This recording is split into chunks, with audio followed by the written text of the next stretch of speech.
Morning. Welcome to another episode of Opposing Views with Aini and Christelle. Hi, I'm Aini. Hi, I'm Christelle.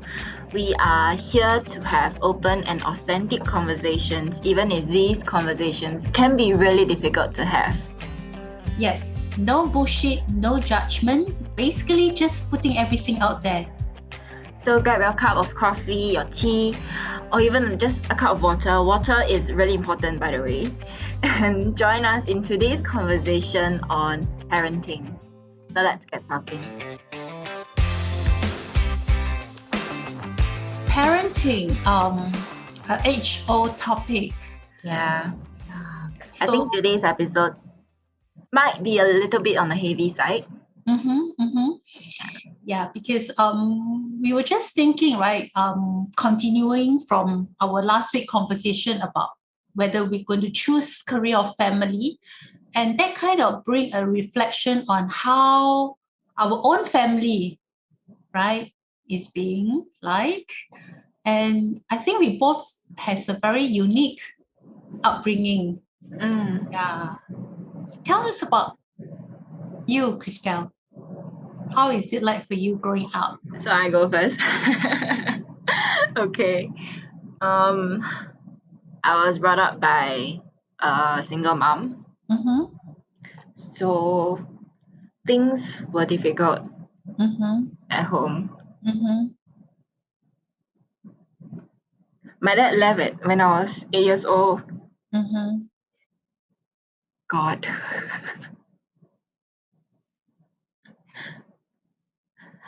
God. Let's take a break. No, okay. And then my brother was 4. So technically I only had like 8 years of remembering my dad. And then now I'm 23, almost 24. So it's been, I can't do math. 24 minus 8 is 16 years. 16 years, yeah. Yeah. Oh my. Yeah, it's been 16 years and I've not seen my dad. So it has been a very, very difficult childhood for you growing up, and all you have is your mom. Yeah. Single-handedly bringing you up, and I can see that not having your dad at such a tender age has hurt you a lot, and it's still hurting, right? Oh my god, like I only at the start and I'm crying already. What the hell? Okay, no matter how difficult it is, we must go through. Okay. This is Christelle, authentic, real, putting herself out there for all of us here. Yeah. Yeah, so I only remember like a lot of times my mom was really angry because she was going through so much. And me being the elder one, so naturally there was a lot of expectations put on me.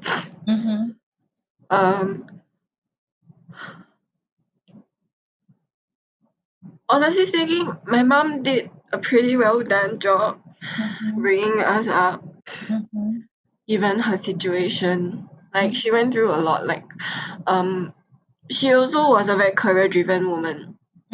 She had a really, really successful costume business back in the 80s to 90s. And then when my dad left, all his debt was put onto her. And because she was the wife then / guarantor, she had to give up everything, her career, her savings, to the point she became bankrupt. And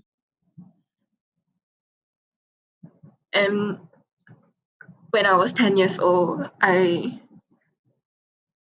came out of because back then we didn't even have a house, so we had to stay at her shop. So I came out of the shop and she was talking to her friends. One of them was my goddad. I heard her say she wants to kill herself, and so basically she was going through some suicidal tendencies and all that. So I just ran back to the shop and yeah, just only when I grew up really then I actually understood how much shit she went through. Yeah, that must be very traumatic for a 10-year-old to hear that her mother want to kill herself, and Yeah. so scary for you. But she's a survivor, and that's something that she taught me. Yeah. Yeah. I think it runs in the family. And as you said, growing up, you have to be at the brunt of your mother's anger, but now looking back, you have matured, right? And looking back, you realize what she was going through at that point of time. Yeah, so that understanding probably shed a new light for you, right? Now that you look back, how she parent you, right? So how was it? How was the parenting style when you were growing up? She was really, really protective. So even when it came to like school trips, school camps, those that where we had to stay overnight elsewhere, she never allowed me to go. Which really made me like upset because obviously I'll feel like I was left out, when all my classmates or schoolmates, they are in their excursion attire and I'm the only one who will be in her school uniform and then being left behind in school together with the minority of kids with other teachers, right? Yeah, so it's things like that that make me feel why can't mom just let me go?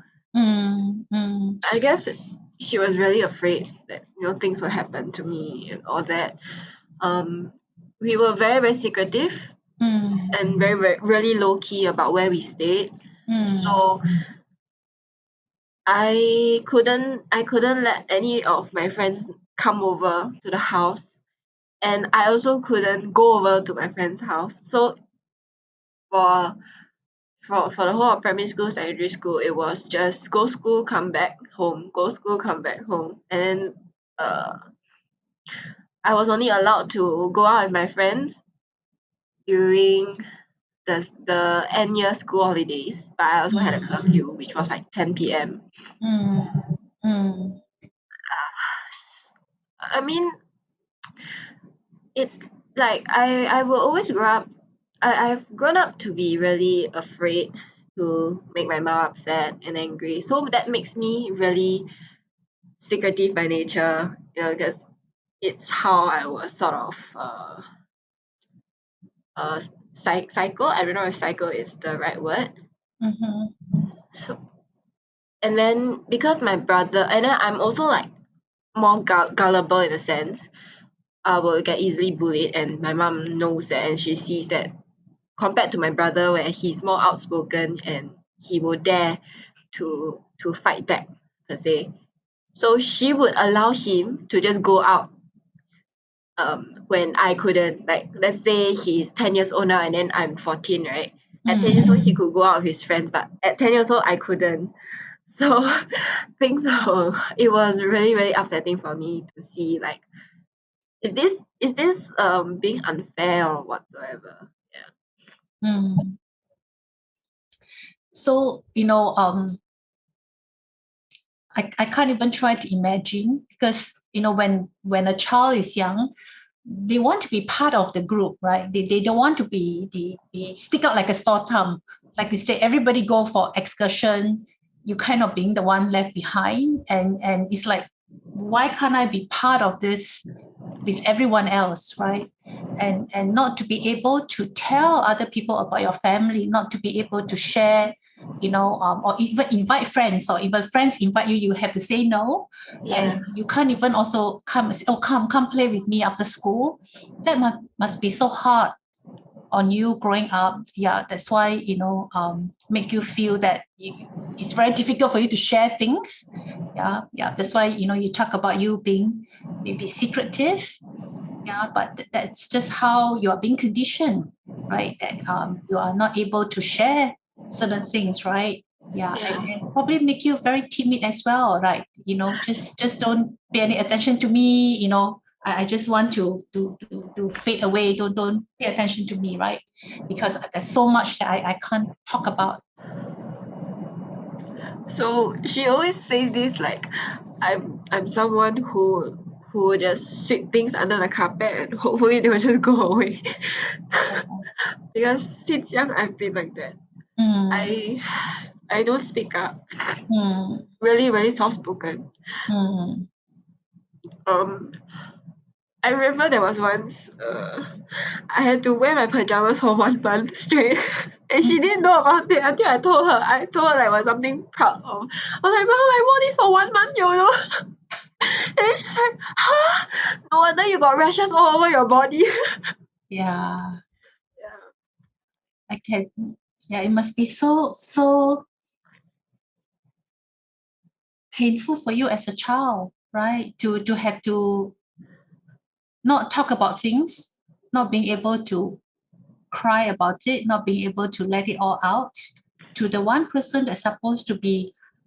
And you say she's very protective towards you, but because of the situation, right? It also kind of condition you to don't talk about it. Just keep quiet, Yeah. put everything away. Yeah,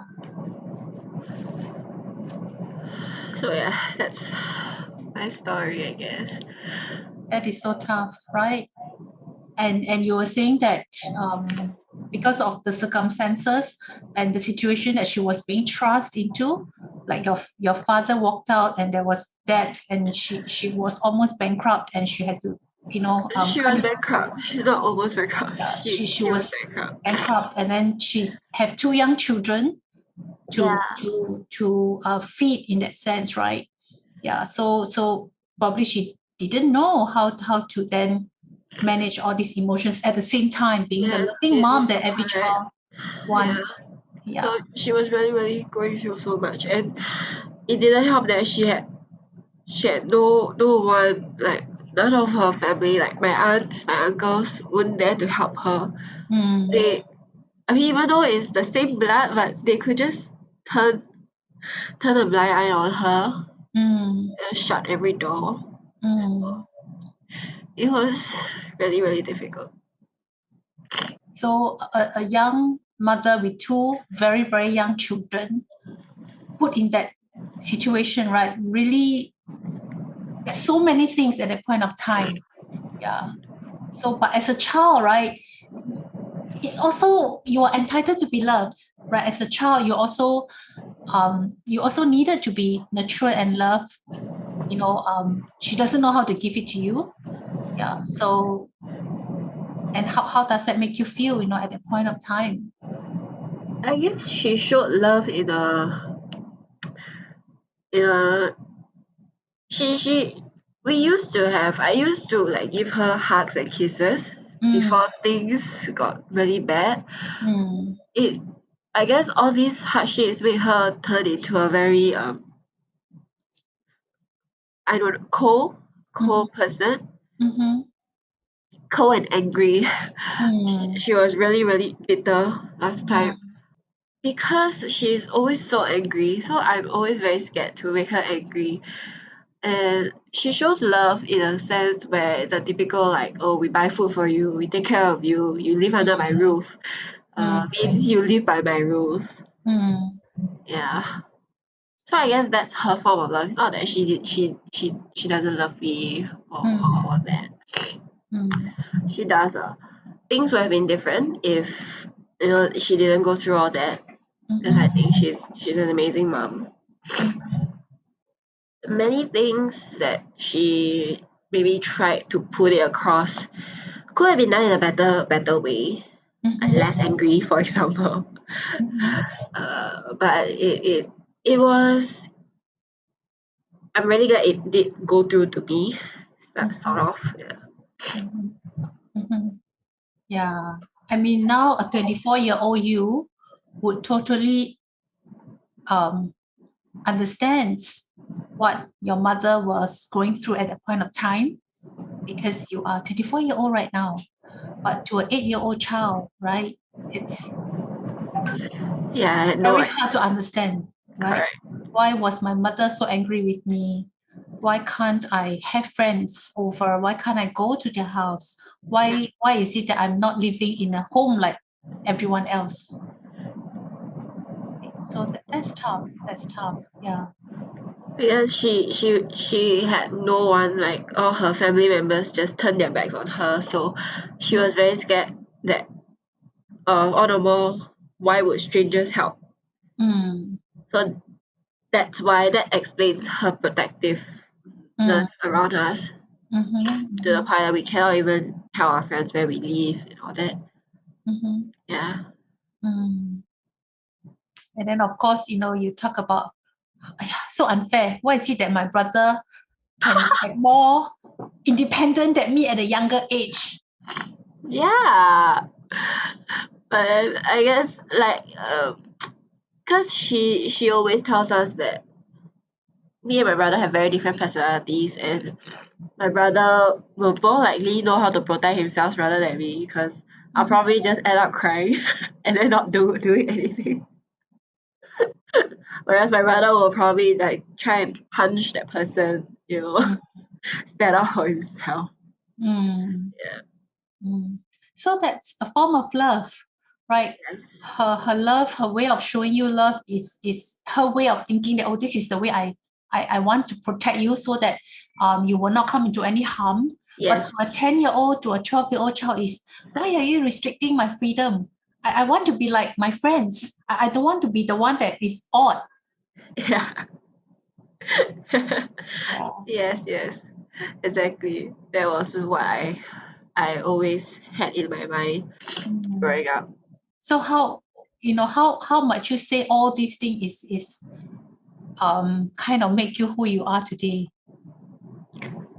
At least the fact that even with like mobile phones, right? In secondary school, primary school still too young. So in secondary school, my friends, classmates already had iPhones and all that. Where I couldn't even bring my phone to school. I had to go home to use the phone. And if I needed a call there, I had to use my friend's phones to call home, right? So that part, I actually thank my mom for that. At least when I knew how I was sort of exposed to the internet world, I was old enough to understand what is right and wrong. Compared to kids nowadays who have their iPads, iPhones at 7, 8 years old, and I don't know what they're serving on the net, and it's making them like it's teaching them the wrong things, or rather, they don't even know that they are learning the wrong things because parents don't control. So the fact that my mom controlled the phone and only allowing me to hang out with my friends like during the year-end school holidays and at Sec 4, that actually made me really thankful. And simple things like not using the phone during meal times is something that I instill in myself even till today. Like if I am talking with you over lunch, I do my best not to even look at my phone, just silently and put it in my bag so that 100% of attention is on you and at the situation. So that's what my mom instilled in me. Yeah. So certain things turn out to be positive. Yeah. Yeah. Right now, right, when you look back. Yeah. I'm we say that we want to talk about how our parents were growing up while we were growing up, and And this has evolved into something that is a very personal sharing, Christelle. And it's very, really very brave of you to want to put all this out there. Thank you. Is it your turn now to share? About me, oh man, I have to, I'm to think back being a child, that's many, many, many, many, many, many, many years ago. I think one of the reason we connect is also because I'm also I also came from a single parent family.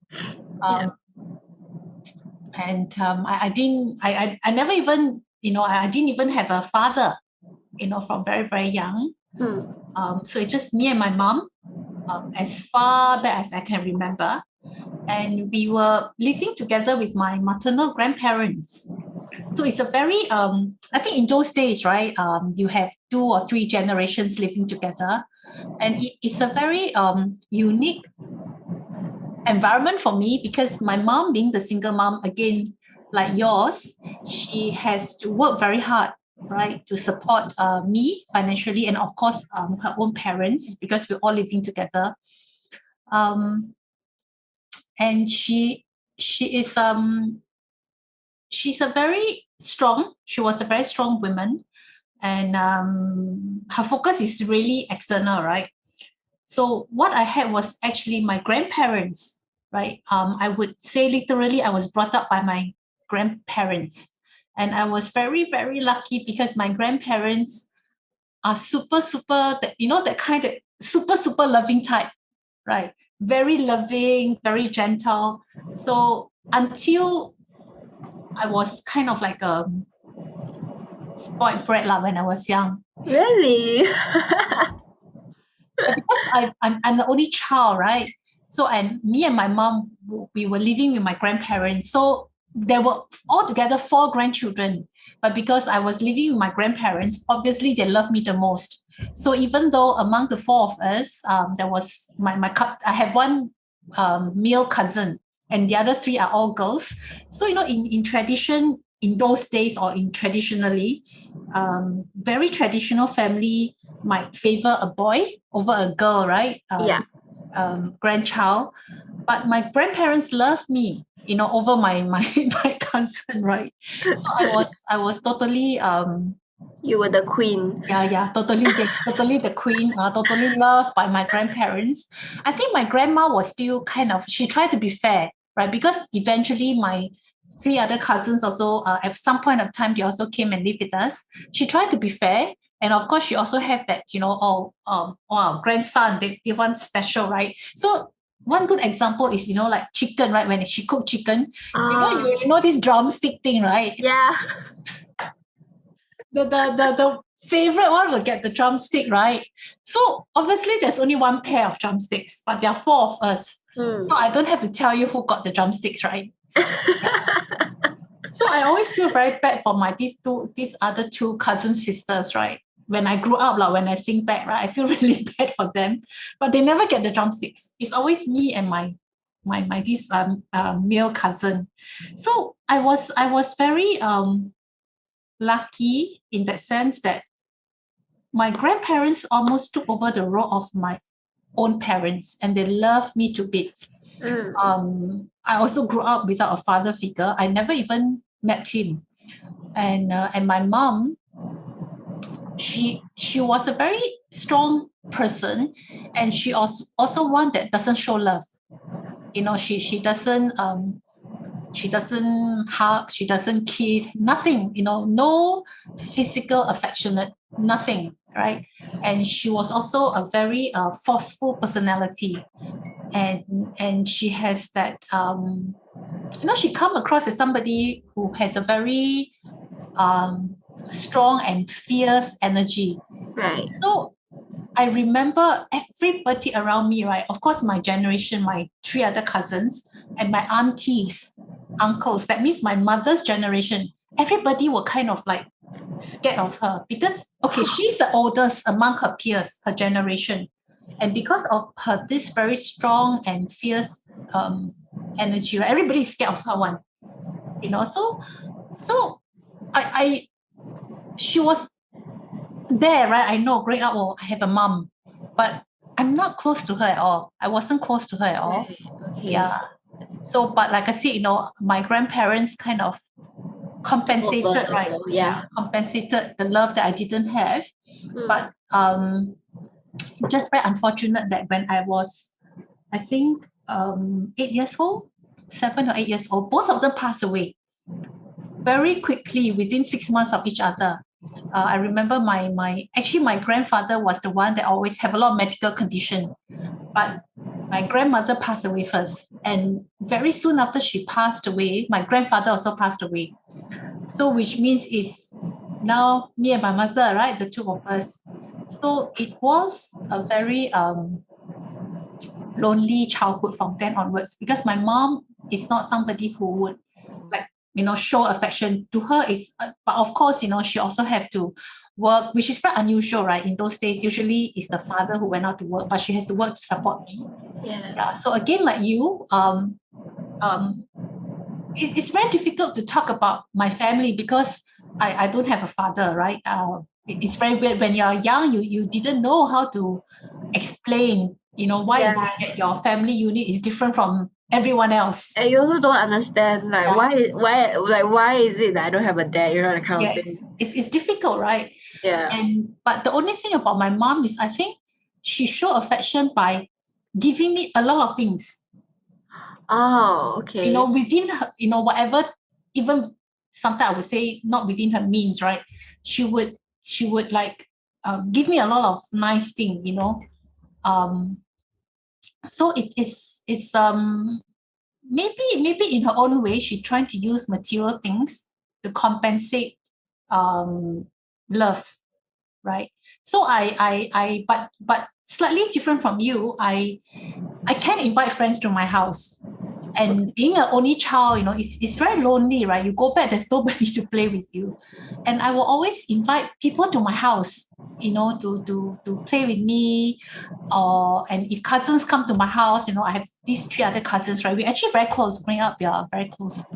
And I would give things away, Christelle, because to me at that point of time is because I have so many, like I have very nice stationery. I have very, basically stationery, I have really nice things.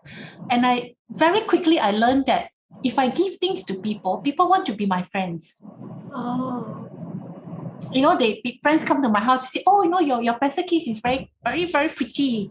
You want to take it? Yeah, you want to take. I will give, so that, I think, I think now that talking about it, right, I feel that it's a kind of, because when you have friendship, it kind of feed that emptiness, right? Right.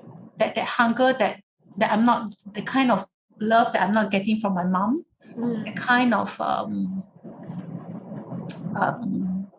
the kind of human relationship that I'm not getting from my mother. And at that point of time, it's only your friends, right? So, and I realized that very quickly I become Miss Popular because, people like me because I always give things away. Yeah. So I would, and if anybody come to me and they say, oh, I like this, this thing, I will give. I will give. Yeah. To kind of, So I think I really crave relationship when I was young. So I always like to have friends coming to my house. I didn't kind of become an introvert. In fact, I really enjoy having friends around me. Yeah, because my mom is hardly at home. She was hardly at home. She enjoyed her social life. So beside work, she enjoys going out. If I think back, I don't think my mother was ever cut out to be a mom per se. Some women are like very motherly, right? Like you know that even even some people, okay, for example, a young person who is not a mother, right? Or let's say a father, but when they see a child, they know how to take care of the child, right? They know how to go, carry the baby, Like the or carry the maternal child. instincts will come. Yes, the maternal instinct. Or they see a younger child, they know how to talk to that child. Right. They know how to play with the child. My mother was not that. Okay. Throughout my growing out years, when I was young, no. When I was in my teens, when you can kind of have a decent conversation, no. So she doesn't have that, right? She didn't have that. So I think now I think that in a way, I don't think my mother was cut out to be a mom. She never had that maternal instinct, right? Yeah. So again, like you, many years later, of course, I understood, and I felt that it's really not her fault. That she doesn't know how to mother, right? She just didn't know how to. It's not in her DNA, even her makeup to be a mother, right? So yeah. So that was me growing up without a father figure like you, but also with a mom who doesn't know how to show the kind of love that I would have wanted. Yeah. Oh, hug over virtual hug. To people who listen to us, it's still Zoom. We still want to practice this safe things. So we are not seeing each other. It's still over Zoom. So I'm giving Christelle a virtual hug. I'm giving Ivy a virtual hug. I wish we could do this like face to face. Yeah. Oh no, then we need one box of tissue paper. I think 10 boxes. We will need one box of tissue paper for each other. Yeah, we do. Yeah. So again, it's and also I don't know. I mean, people like to talk about the difference between the Western culture and the Eastern culture. The Western culture is a lot of hugging, I love you, a lot of verbal, a lot of physical show of affection, and Asians supposed to be more prim and proper. Yeah, we are more cold and distant. Control. We don't, it's too emotional to say words. You don't have. Yeah, some people kind of say, okay, that's the difference between the two cultures. Or there are also people who say, oh no, this is the traditional parenting is like that. It's a traditional parenting. It is what it is, right? Yeah, but sometimes I also just want to think about it as in circumstances, the makeup of the person, because some people are just more affectionate, right? And they are totally, it's just them. They don't even feel awkward that I have to verbally say I love you or I have to give you a hug. They don't feel awkward. It's them. But some people, it's just more okay. I will. It's very difficult for me to verbalize it or to even show it, right? Yeah. Actually, this bring me, to that book about what was this book? It's about the different ways to show your love. There are different ways to show your love. Oh man, I can't remember. About parenthood? No, it's not about parenthood. Or it's just about love in general.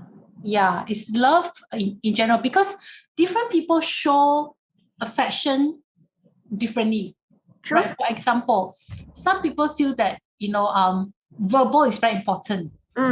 It's both ways, right? I will give you all my love by telling you, and in response, I also expect you to tell me. So when you don't say it, I will feel that, hey, do you love me or not? In whatever relationship. And some people they show their love by service, right? I feel that if I love you, Christelle, I will do a lot of things for you, whether whether it's a love between parent child or couple or friendship, right? Even for friends. Yeah, this is the 5 different types of love languages. Yes, the love. Yes. That's the book. It just didn't come to me. Yes, the different love languages, right? But all of us is different. Correct. That's why sometimes there's this conflict, right? So I wouldn't want to talk about, I don't think it's really between different cultures, the Western culture and Eastern culture. Maybe there's a little bit of that we're supposed to be Eastern, in the Oriental or Asian culture, we are more supposed to be more conservative, right? Hence, we do not verbalize, we do not give hugs, Yeah, or traditional parenting or the new way of parenting. Yeah, I just feel that it's really our own DNA makeup, right? Yeah, the love language. Well, actually, maybe like okay for people my age, like when I was in poly, we actually do a lot of hugs. Like Mm, we will just hug each other. mm, So I'm not sure whether this will affect like my current generation and beyond, like Gen Z. Like perhaps there'll be more affectionate parents already mm, actually. yeah, correct. I suppose, yeah, people, yeah, like I said, maybe the younger generation feels that it's totally fine to show physical affection, right? Mm. Yeah, maybe this is another thing that we can talk about, right? What is it? What's the term? Public show of affection. P Uh, PDA is it public PDA, display of right? affection? Yeah, Yeah. public display. Yeah, it's something that we could talk about, right? Where Yeah. where do you draw the line for PDA? Right? There's always Yes. this line, right, for PDA. Oh my Yeah, god. yeah, yeah. So yeah, Okay. it's PDA. Yeah, right. Yeah. So, probably right. Yeah. Oh, so moving forward, how about we chat about how we were shaped to become parent? Like maybe we start with you since you are a parent yourself. Yeah. Yeah. I think for me, right, I was very intentional when I become a mom that I totally don't want to be that kind of mother my mother was, Mm. right? Because I experienced that kind of growing up without having the love from her, the kind of love from her that I wanted. So I told myself that no, I want to be the opposite, right? I really want to do the total opposite, right? So I gave up my career when I became a mom because I felt that I want to be there for my child. And to me, there's not even a question, because I grew up without having my mom. But of course, as I said, when I grew up, I understand she needed to work because there's no father figure. So she needed to work. But for me, me and my husband decided that we could do with half of what we had, but we felt that it's important for the mother to be with the child when the child was growing up. Yeah, so I gave up my career. I stayed at home, and I was very hands-on, right? I did everything for them, as in like from the basic necessity, the feeding, the bathing, the changing of diapers, wiping the backside, So even eventually when I had my second child, we did start to have a domestic helper. I still did all these things because I felt that to be there and to satisfy that child basic needs, that you build that kind of bond that is Unbreakable. yeah, unbreakable. Yeah. Yeah.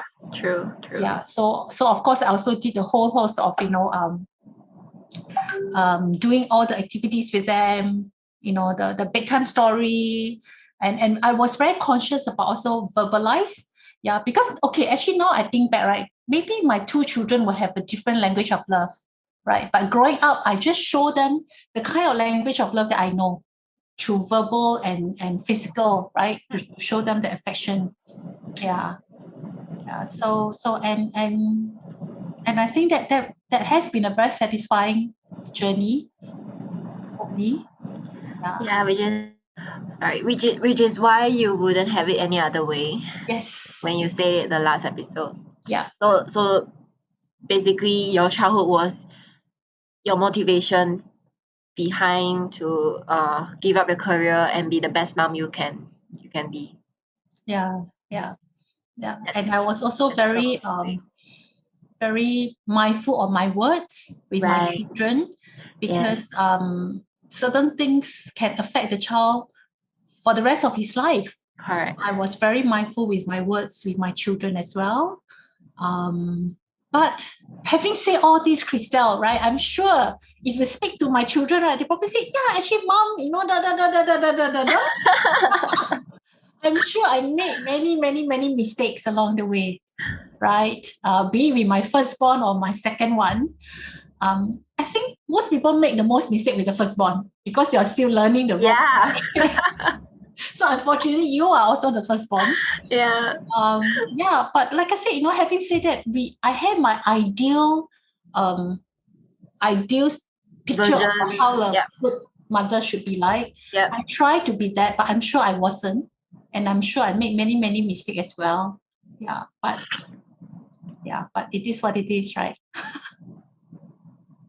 How about you? What do you think, what kind of mother do you Well, envision you're going to be one day?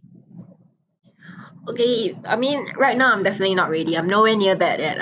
Because so I obviously because I grew up with a very angry mother, so I have become also a very angry person in the way I react to things, the way I how to say, like my emotions wise, if it's something that will have to make me angry, definitely my first reaction is to be angry.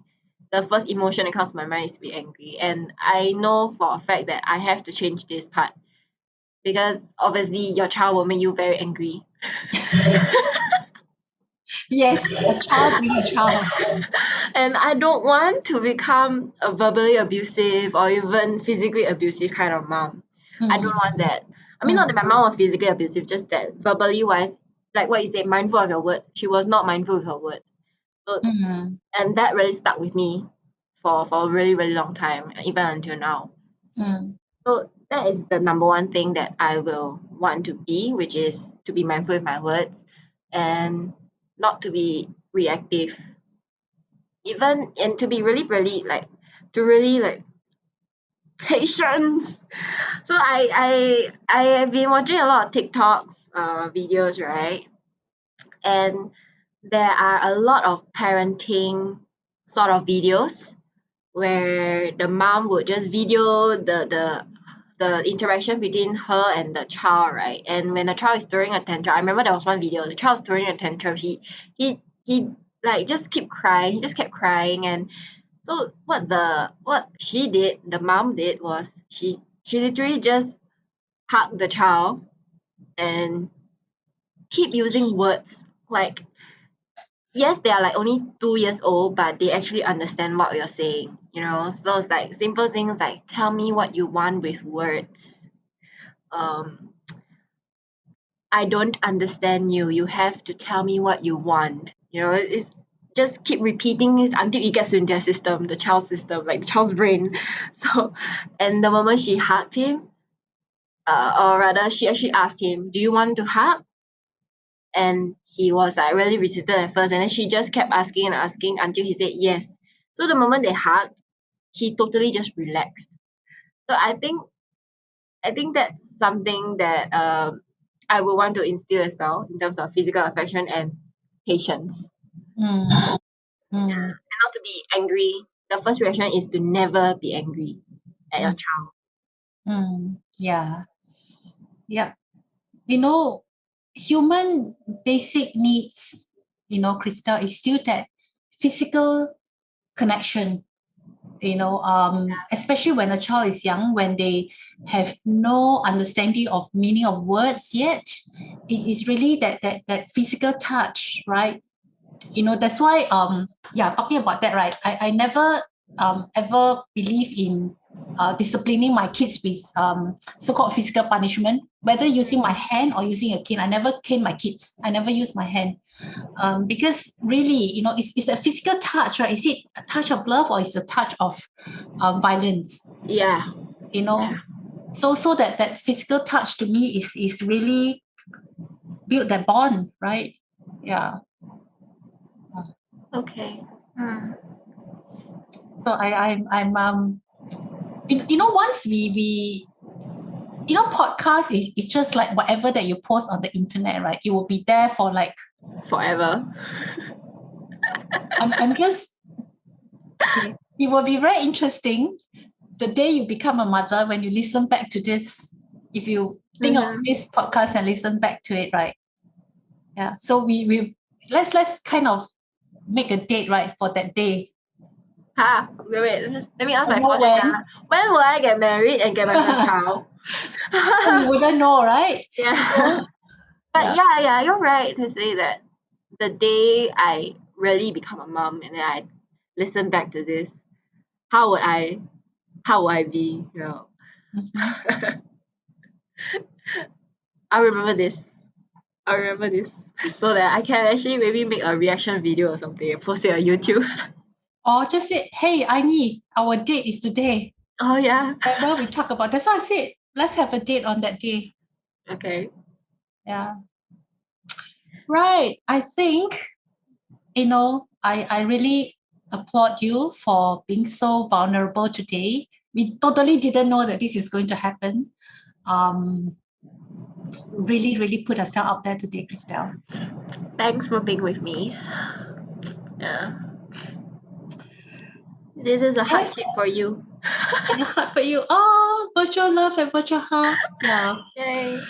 Yeah. And any one of you out there, if it has been a difficult childhood growing up, or it has been a lovely, lovely parenting that you receive, share with us.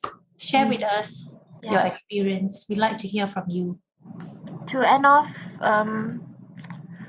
like Aini, you mentioned to me your friends will always ask you, how do you do it with your children? Yes. So yeah, so how do you do it?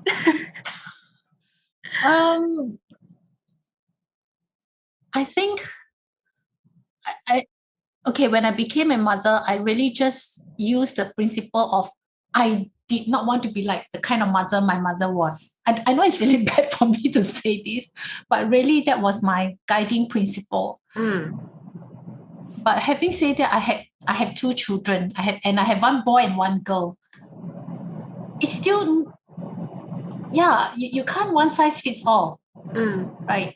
Every child is different, and you just need to kind of tweak a little bit to I just feel that it's so important to understand how the child is, right? Yeah, but of course, then my guiding principle is really, I want to not only let them hear it that I love them, not only let them feel it that I hug them a lot, that I love them, and also to kind of show it to them, right? Things that we do to show them that we are, hey, I'm here. Mama is always here for you. Yeah. For myself, despite having a difficult childhood, I will always, now that I'm more self-aware, I have a better understanding of when I think back on my mom went through, what she went through, and like you said, being the first child, because I was her first child, so obviously all the mistakes will be made with me. I think it's really important for us to heal from our trauma, for us to really understand that that our parents were learning as well how to be parents, how to take care of us, and I think I'm very lucky that she didn't give up me and my brother. She chose to survive. She chose to hang on. So it's really important for us who went through tough childhood to forgive our parents. Yeah. Yes. Yeah, that's the thing, Christelle said it. Every baby, unfortunately, they don't come with operating manual. Yeah. So every parent have to kind of figure their way out. To educate and be more self-aware. Yeah. Like just like how you do it, you educate yourself and you're self-aware. Yeah. So that's something that we should instill in ourselves if we ever want to be future parents. I'm talking for future parents. Educate and self-aware. Yeah. Well, let's wrap up today's episode. Thanks for very listening. very heartwarming sharing, Christelle. Yeah, thank you. You also shared plenty, not just me. Yes. That's what we want to do on this platform, right? Yeah. Okay, guys, thanks for listening. And like I said, share with us. And if you feel that you just want to share privately, you can also DM, PM any one of us. We are happy to have that conversation. Yes, we are. Take care, stay safe. And we'll see you, or rather, we'll talk to you next episode. Yes. Bye-bye. Thank you. Bye-bye.